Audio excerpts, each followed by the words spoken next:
Cool. Hey everyone, welcome to this episode of the Powered by Iron Health podcast, where we want to create a community that raises the standard of health and wellness. Today we are doing an internal podcast, and I have our new personal trainer, Jen. What's up, Jen? Hey, how are you? Good, how you doing? Good, I'm doing great. Well, thank you for sitting down to do this. Mm-hmm. You know, for us to talk about training is important, but truthfully, like, it's you and I really having a conversation about your story either, so I think it'd be cool for us to start there. Yeah. So let's start your principles or your story. Like, how did you get to where you are now? Well, first, I just want to say thank you for having me. I feel very grateful to be here. And I just wanted to point out, like, one of the wonderful things about Iron Health is that I always feel like we open up something really, any meeting, any conversation, everything's always talking about something positive. And I never really had, I've had great jobs in my life and good experiences, but I have to say that, seeing this in action is, you won me over. Hello. You really, really did, because I just feel like you really live what you say, and you're not here healing just a joint, you're healing a person. Yeah. So. Well, thank you. I appreciate that. So do we want to start this with a positive? Yeah. Do you want me to tell my story, or? Well, let's start with a positive, and then we'll jump into your story. Well, it really was that, just being here and being grateful to be part of a team where I just feel like, wow, there's a place right in my backyard that really does this. So, that really, really takes to heart, being really, really grateful and focusing on growth. Because I've had experiences in my life where I was in pain, and when you wake up in the morning and you only think about how can I get rid of this migraine, or my knee kept me up all night, how you don't function in a way where you can grow and where you can be loving and caring. It's really like, I got to get rid of this pain. It's not a good place to live. Yeah. So that's, I just want to say, being in the journey, on my path and coming across you and this place, it's just, to me, it's a gift. I'm really happy to be here. Well, thank you. And it's, I'm grateful that you feel that way and that you get it, that this is what we're about, and just like the basics. So thank you for that. You know, that's my positive. I'm grateful that you're in it for that. Yeah. I love it. So, one of 5 kids. I have a sister, but I also have 3 brothers. I grew up being active because I had to even out the teams. So I played sports my whole life. I was outside all the time, riding my bike, playing basketball, kickball, kill the carrier. You name it. I was out doing whatever, tag, all hours of the day and night. But, in high school, I played 3 sports. I played 3 varsity sports. I went to college. I played some intramurals. I guess what happened was, after college, I was working in the city, and all the sports that I grew up playing, I needed a team, or I needed a group. I lived right off of First Avenue. I would watch the marathon every year, and I turned around to my family and my friends one day, and I'm like, I'm going to do that. So I trained for it, and I did it. I became a runner. Oh, wow. And I really loved it. I found it was like the uber tasker. Like, I could, meditate, I could exercise, I could really, all I need to do is put on a pair of shoes and I'm out. Yeah. I am out the door and I'm doing my thing. And I really love that.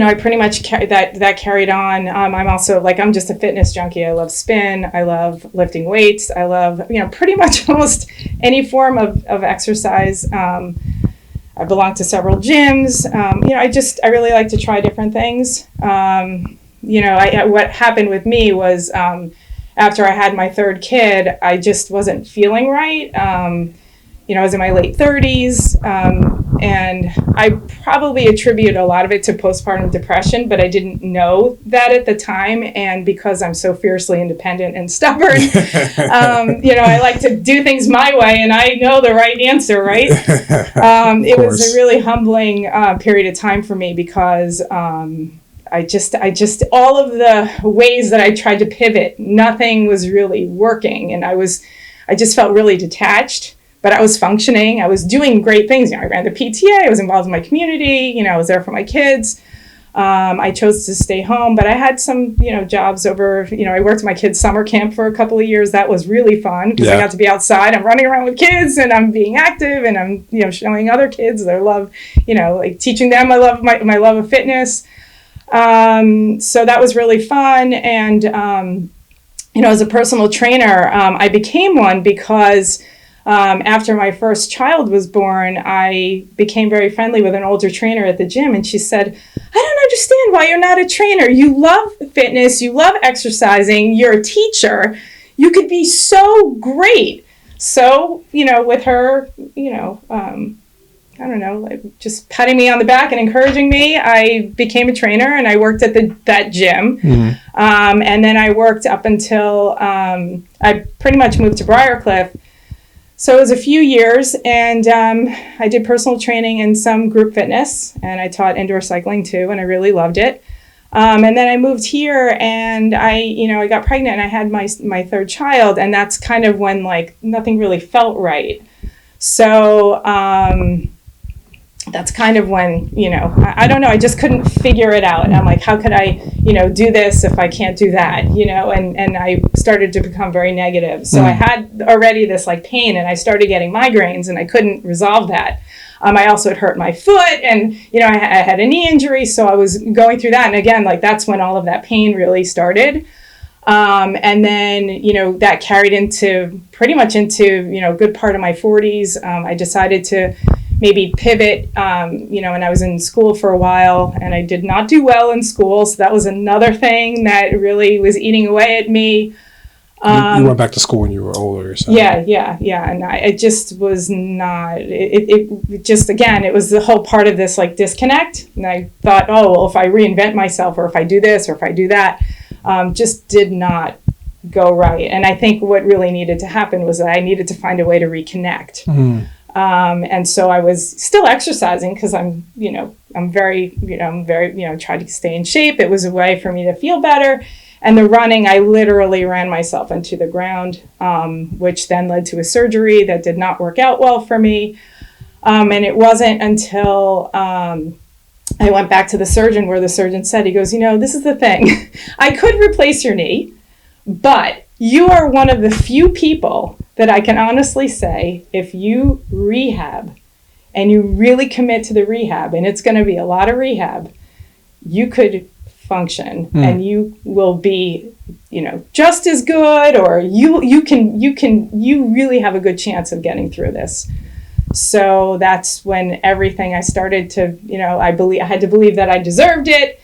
I had the confidence of somebody, an expert telling me, look, I'm a surgeon. I'm not going to operate on you because I'm going to give you 12 months and let's see what happens. And that's how I committed to the rehab. And I have to tell you, it's like it's not just picking things up and putting them down. Lifting weights, it's not that. It's brain. It's like kind of where like brains and brawn meet. And they really join together and they, it's like the whole is greater than the sum of its parts. Mm-hmm. And I started to feel better because I started to believe in myself. I started and so you have these goals. Like, I could sit down with a client and I could say, well, what are your goals? And they say, well, I should be healthier. I should be stronger. And I say, okay, well then let's talk about that. I am healthy. I am strong. And when you start to say these things and you start to believe them, then, you have to kind of make that your identity. And with the, physical therapy and, I kind of like had my own team. I had a physical therapist, I had somebody to help me treat my migraines better. And so all these other forms of pain that I was experiencing, I really was able to, because I knew I didn't have all the answers. Mm-hmm. I had a point in my life where, you don't know better and no one's coming to help you. You have to do this. So ownership. Yeah. I want to ask you a question about the running. If we backtrack to then, when you first started getting into marathons, like what was it that drew you to it? And then why did you get, I guess you were addicted to it, right? Yeah. So what was that about? Yeah, well, to be clear, I only ran one marathon, but I ran a ton of races. And a lot of it wasn't even really for time because my family, like our gene pool, we're not built for speed. Mm-hmm. We're sturdy. We're sturdy and strong. like Russian peasant stock. But I just loved being in a mass of people, like everybody doing the same thing. You know, we're all here together. And runners they're friendly. They're really nice people. It's a They're good friendly. community. Yeah, it's a great community, really supportive. So that's really how I became. I actually did it through like I in the city I was running through the New York Road Runners, and then one of the sneaker stores had a running coach, and he was really motivating. And so how long till you started running till you did the marathon? Was it pretty rapidly? Yeah, it was within maybe like 3 years.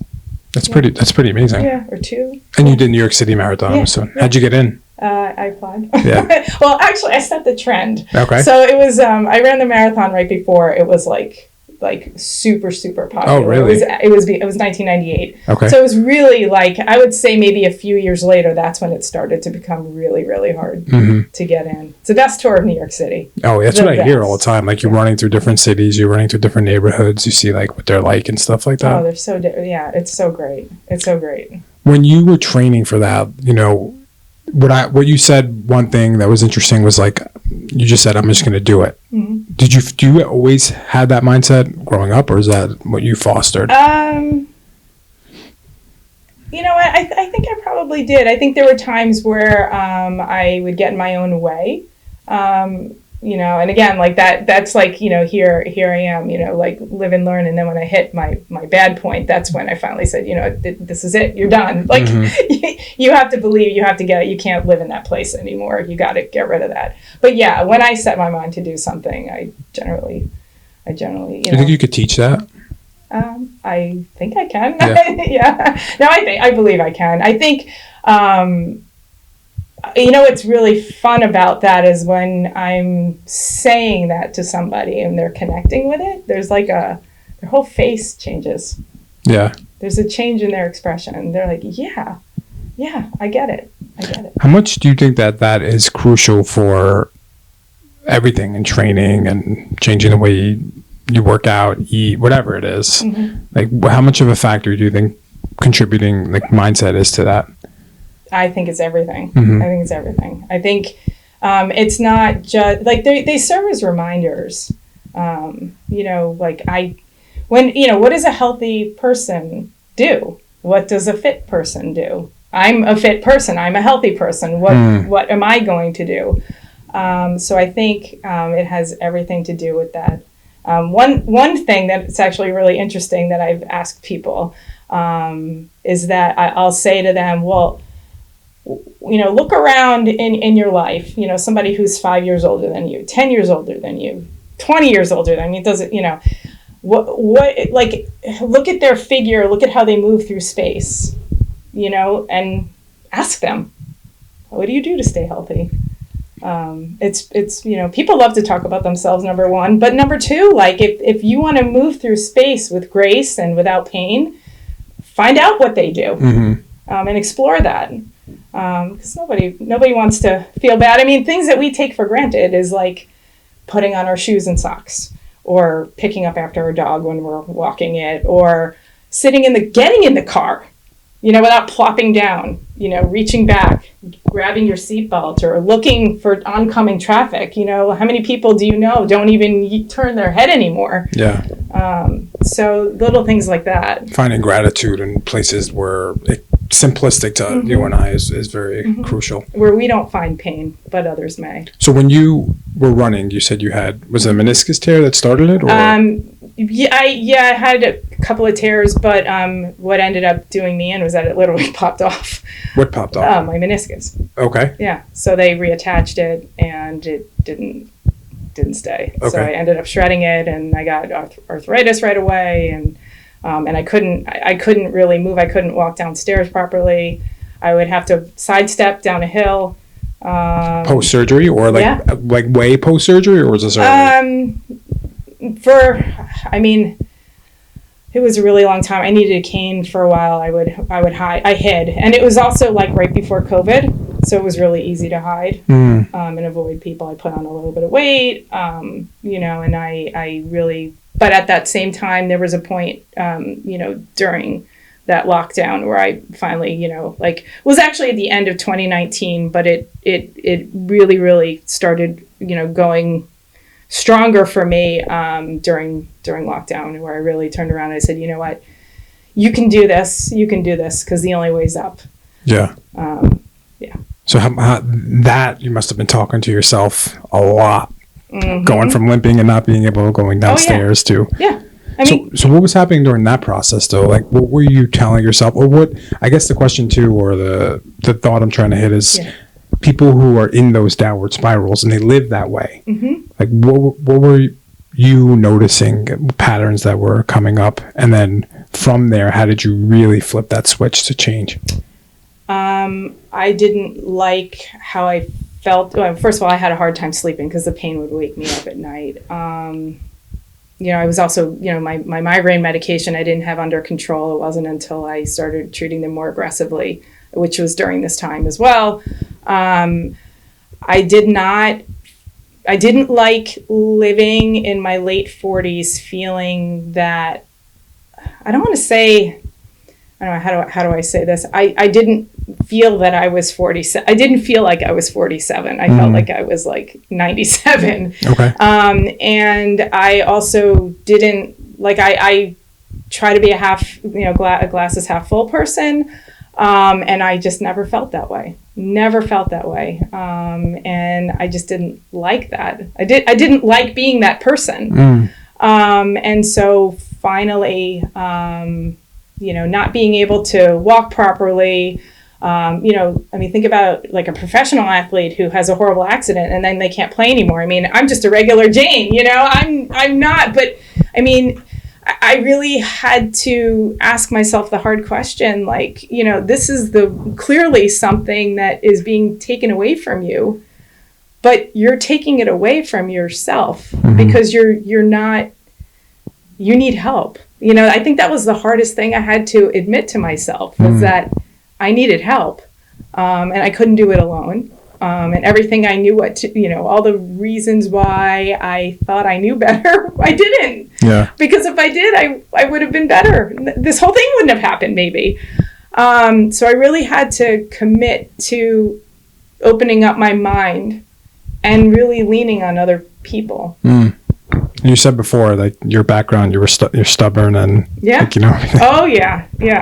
So that must have been really hard to break that pattern. Yeah. And I'm sure that's common for a lot of people who are in pain and don't want to hear anyone else out, right?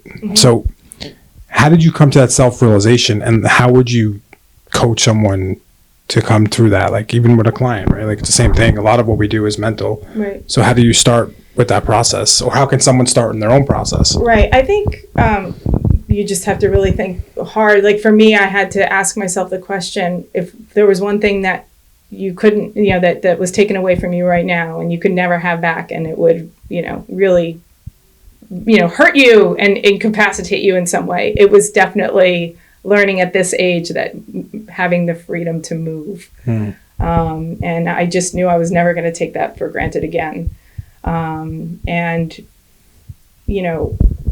Again, going to the brains and the mindset, when I exercise, it's a reminder that I'm taking care of myself. I don't feel as much pain when I lift weights, because not only am I feeling stronger physically, I'm feeling stronger mentally because I'm taking care of myself.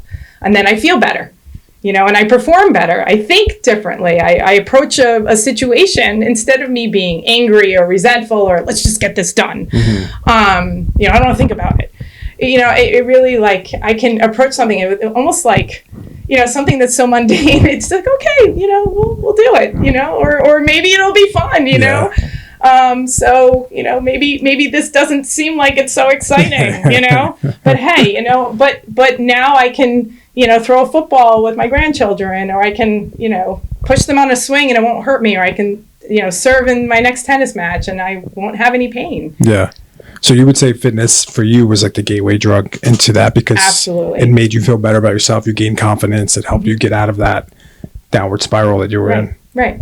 And for a client where movement doesn't come naturally to them or they don't enjoy it, I mean, that's like the fun part for me, is because I get to, help them learn to appreciate something new. And that's kind of actually, when I hit my rock bottom, it was kind of like, this is an opportunity. I can't run anymore. Like, I mean, I can run on and off. Someone said, Jen, if you don't run from here to the corner, something terrible, run for your life or whatever. Like, now I can. But there was a point in time where I couldn't. And that was really scary. So it was really, I kind of lost my train of thought with that, but I don't know. It was just that point in time that I just came to that realization where, nothing was going to get in the way of that. Nothing. So then what was your next evolution of exercise if you were not running as much anymore? Oh, okay. So that's what it was. Okay. So it really became an opportunity. I can't do this anymore, but now I bought a canoe. I bought a kayak. Nice. I bought a stand-up paddleboard, and I couldn't stand on it because of my knee. I had, with the stability, but it was my goal to, as I was going through rehab, to be able to stand on the paddleboard, which I did. And because most of the paddleboarding I do is in the Sound, it's pretty. I mean, it's not as calm as a lake, but. I generally, if you go in the early morning, the water is like a sheet of glass. It's beautiful and really peaceful. Do you still paddleboard now? That's really cool. Yeah.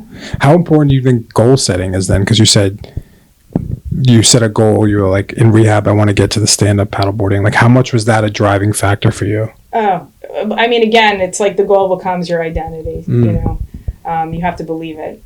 If you think about someone who, I don't know, it really could, you could use it as a simple example as somebody who is a vegan, you offer them a piece of chicken. No, I'm vegan, right? And then you live the identity. It's the same thing. I'm fit and strong, or I'm a stand-up paddleboarder or whatever, that's what I am. So that's what I do.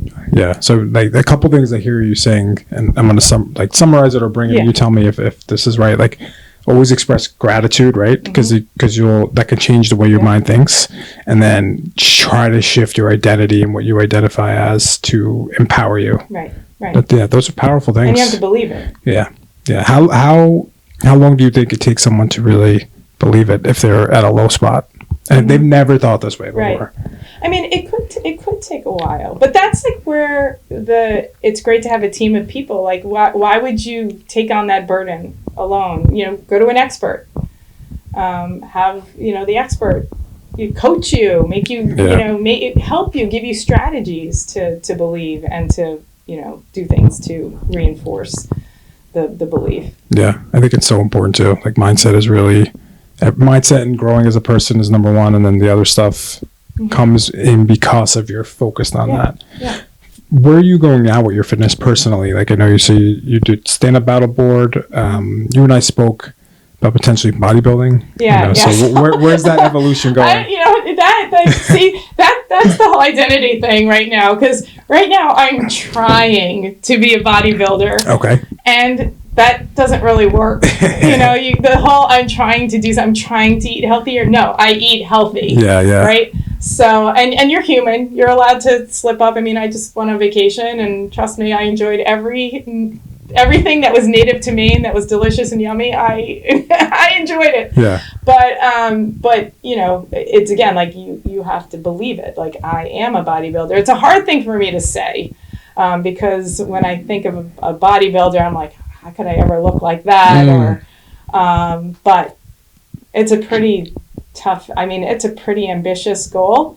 But if it takes a couple of years, it takes a couple of years. Yeah. Are you fully committing to that? You think that's going to be a thing? I think I am. Yes, I am. Okay. I am. Because I'm curious on how that goes, because right now you're in that phase where it's like that's not yet your identity. Mm-hmm. So it's we're seeing it in motion, how you're transferring it to be your identity, right? Yeah. So it's something good to teach people too. You're in that pre-contemplation phase, right? Where you're like, hey, do I want to really fully commit? Because once you commit, and obviously I know it's that's it. Commitment is everything. Right. And then that switch comes on, and that is who you are. So that's pretty cool. What's your training look like? It's 5 days a week. And then it's broken down into, I have a coach. So he coaches me for my nutrition as well as the exercise, the gym, the workouts. It's surprisingly not as time consuming as I thought it was going to be. Okay. I mean, it's a commitment, but getting in some steps a day, it's good to keep moving, and I like to be outside, so that's not a big deal. Obviously the cardio is not the big component to bodybuilding. Yep. So it's more the strength training, and I would say I'm usually done within an hour. But they're a lot more targeted. We focus on tempo, intensity. Like, I was doing a lighter weight today, and it was more like 7 seconds up, 7 seconds down, and really playing with the, the intensity and the timing. Okay, so that's tempo then. That's the definition. Yeah. What would the intensity and timing, like if people don't know what that means? Okay, so the intensity is like how hard you're working, and the timing is like how long each rep would be. So it's really actually really cool. Like today I was working on triceps, but I was hitting them at different angles. So I mean, my arms are pretty tired today. I'm not, if I do any shopping, I'm not bringing the bags in. But it's fun to practice on myself. It's really, really fun. I'm sorry about that. I have to water my garden. So I really don't have to. It was raining. Gotcha. But that's my daily reminder. So going back to the bodybuilding, I mean, will I ever train somebody to bodybuild? Probably not.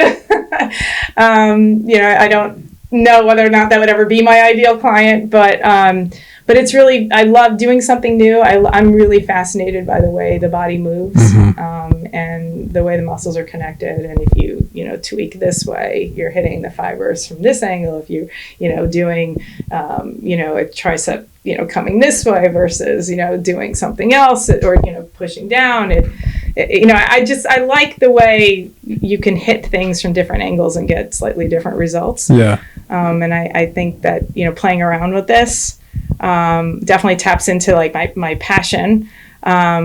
But it'll also be really cool to see what it looks like. Yeah. Yeah. It's like you're building a piece of art, Yeah. Bodybuilding's a wild thing. So, I'm excited to see your journey there. Yeah. The nutrition, I think, is going to be the hardest part because I love to eat. Yeah. So. Same. That's why I want to be a bodybuilder. I'll be Italian bodybuilder. That's what I call it. Need pasta on the weekends.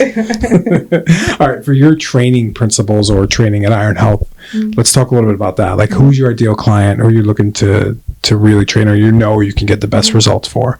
I think I think the people that will connect with me the best are probably women my age, who've struggled, or maybe they hadn't struggled, and now they're like, wait a minute, I used to do all this cardio. I used to run, 5 miles 4 times a week, or and I kept my weight off, and now I can't. Or someone who really is kind of uncomfortable with exercising, doesn't maybe, what I love about here is that you have a little bit more privacy. So for someone who's a little bit more reluctant to go to a gym and, is new to exercise, or just returning and doesn't want to go to a gym, that's where, I think, something like this. Like, I just had a conversation with somebody over the weekend, and like, well, there aren't a lot of machines there. And I said, well, if you want me to walk around a circuit with you and watch you do, one movement, and you're not really utilizing me, because your body moves, multiple joints, multiple muscles at a time. You want to be able to feel healthy and strong doing things in your life. So the principles, would you say, are functional? Yeah, okay. Definitely functional. So you structure the program around functionality and assuming their goals, right? Right. So, and I think everybody's, different too. So what would be, someone might come in and they say, I really want to work more on my lower body, or, it's good to work the whole body, but we can do a little bit more focus. What if someone comes in and they want to just lose weight? Because I'm sure that's the common one that we hear, right? That's probably. How's that process look? Well, I mean, we would still be doing, we would still be building strength at the same time, but we would definitely be keeping your heart rate up a little bit more. Maybe put in some exercises where we're going to spike your heart rate a little bit, bring it back down. More interval like. So. Okay. Yeah, things like that. Nice. And do you track someone's weight, like when they want to lose weight? Yes. I mean, with permission. Yeah. I feel like tracking goals, right? Yeah. Like goals in general are very important. I mean, I'm very big into tracking because it's evidence. I mean, if you want to save money for retirement or, you're saving to buy a car or whatever, you have to track. Or, if you want to be on a budget, you have to see where your money's going. It's the same thing with your intake. So that's a lot of people don't like it. Yeah. Tracking is evidence. Yeah. I'm going to use that. Yeah. For everybody. Yeah. Well, it's also like, I this came out of my mouth the other day. When we were making a video, I was likening, hiring a trainer to, hiring me here is to, you could go to a gym, you could pay a monthly fee, and they can offer you 100 amenities. It's like buying a cable package, right? Yep, You're not going to use any of it. Yeah. So what good is it here? You just pay for the trainer. Yeah, that's so true. Yeah. That's awesome. So if we're talking about this too, let's promo our little 50 Strong program. Yeah. Let's give the audience what that is and what we're going to be offering here at Iron Health. Okay, so if you're over the age of 50, come in. You can do a free trial. It's 8 weeks, 2 sessions a week of personal training. It's $8.99. It's so reasonable, Yeah. and we can have fun. We'll definitely cater it to your needs. I mean, why not? Yeah. Why not? Trying to change people's lives. Yep, trying to change. And honestly, from talking to you will change people's lives. The people that come in here, I know you'll feed them the right stuff to help change their habits and their identity. So if people want to reach out directly to you, where can they find you? Jennifer at ironhealth.co. Cool. Awesome. Yeah. All right. Any closing thoughts or remarks you want to?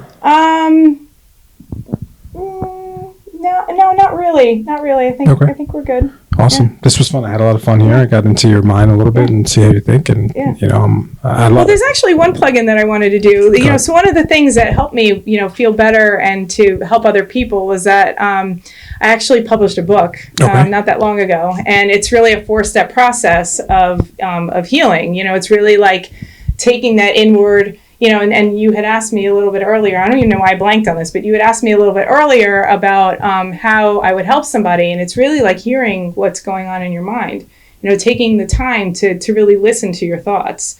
And then, from there, you have to kind of get honest with yourself. So that would, the H is to, really hear your thoughts. So the self-help protocol, that's the name of my book. And it's, each letter of help stands for a different step.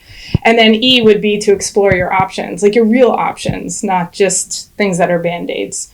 And then the next step would be to, love your body. And that's part of where eating right, exercising, and then committing to those things being a real non-negotiable in your life. Because if you're doing those things, and I had said this before, you approach your day, you're not in pain. You approach your day from a much fresher, with fresher ideas, with more positivity, more gratitude. And then taking that to the last step is P, is to really create a practice that's playful, like bring the little girl out in you again, where you feel like you can go play hopscotch and jump rope and it's fun. Yeah. So that's kind of like what I want people to feel when they come here and work out with me. I love that. Can we get copies of the books here? I have one here. We should get some copies in office too. Yeah, so here's my book. Hey, check this out. Yeah, the self-help protocol. That's pretty awesome. You got to teach me how to publish a book now. Yeah. I found a really cool company that helped me out. So. I love it. I'm going to read it myself, and then we will have copies here in Briarcliff. Just send me the link, and we'll order a few here, so we can just give them away to some people because I know there's probably some knowledge in here. Yeah, and it takes like maybe 30 to 40 minutes to read. I mean, it's something that like while you're picking up your kids and they're taking forever, at sports practice, the coach isn't letting them go. It's the kind of thing you read in you really like it's one of those things. Oh, someone had said to me, oh, I started it, but I didn't finish. I'm kind of like, you just read it straight through in one sitting. You don't just start it and put it down. Yeah. So it's like having a glass of wine or a cup of coffee with me, really. So really get to know me very quickly in that. Very cool. So if you guys want it, more info for Jenn, we'll have these in the office as well, but just give us a call here at Iron Health. Jenn, this has been great. Yeah, it's been wonderful. If you guys got any value from this, please share the show. Give us a call if you're looking to get some training from Jenn. We'll help change your life. Yes. Thanks for watching. Yes.